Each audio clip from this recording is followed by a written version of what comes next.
কি ভাবছেন ফুল দিতে এসেছি? না, ফুল দিতে আসি নাই, আসছি হচ্ছে উপজেলায় একটা মিটিং ছিল। মিটিং করে যাওয়ার সময় ভাবলাম একটু এখানে ঘুরে যাই। যদি ফুল দিতে আসতাম তাহলে তো আরও অনেক ভোরে আসতাম।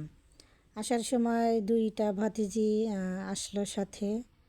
উদ্দেশ্য হচ্ছে মেলা দেখবে এবং একটু মজা করবে, ঘোরাঘুরি করবে। বাট এসে দেখি ভিন্ন রকম পরিস্থিতি। এখানে আগের মতো তেমন এক জমজমাট পরিবেশ নাই।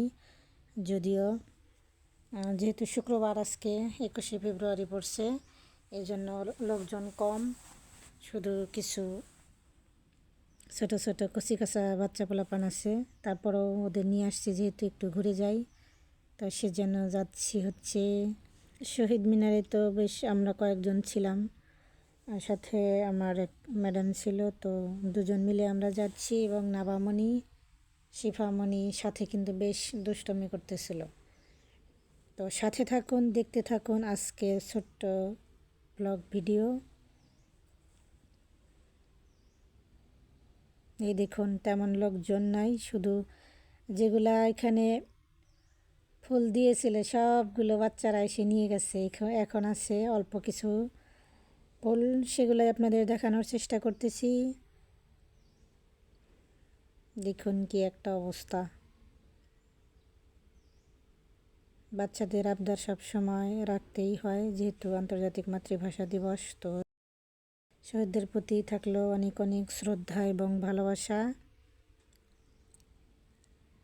তো আপনাদের এলাকায় কী অবস্থা কিনা অবশ্যই জানাবেন। যারা যারা ভিডিওটা দেখবেন অবশ্যই।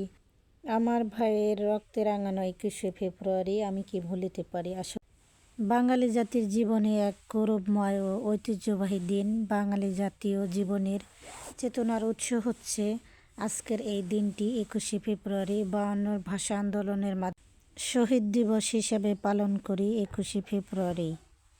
তো শহীদ মিনার থেকে বের হয়ে দেখুন আমরা একটু কেনাকাটা করতেছিলাম। নাবামনির জন্য কিছু খেলনা কিনবো। তো বায়নার শেষ নাই, বাচ্চাদের সাথে নিয়ে আসলেই একটা অবস্থা। যা দেখবে দু চোখে তাই কিনে দিতে হয়। তো দেওয়ার চেষ্টা করতেছি। আপনাদের বাচ্চারা কীরকম করে কিনা অবশ্যই জানাবেন। যাই হোক, আর বেশি বক বক না করে এখন বাড়ির দিকে রওনা দিব আমরা। কি কেনাকাটা করলাম অবশ্যই পরবর্তীতে দেখতে পাবেন। তো সাথে থাকেন এবং পাশে থাকেন। ভিডিওটা যদি ভালো লাগে অবশ্যই লাইক, কমেন্ট এবং শেয়ার করে সবাইকে দেখার সুযোগ করে দিবেন। ধন্যবাদ সবাইকে এতক্ষণ সঙ্গ দেওয়ার জন্য।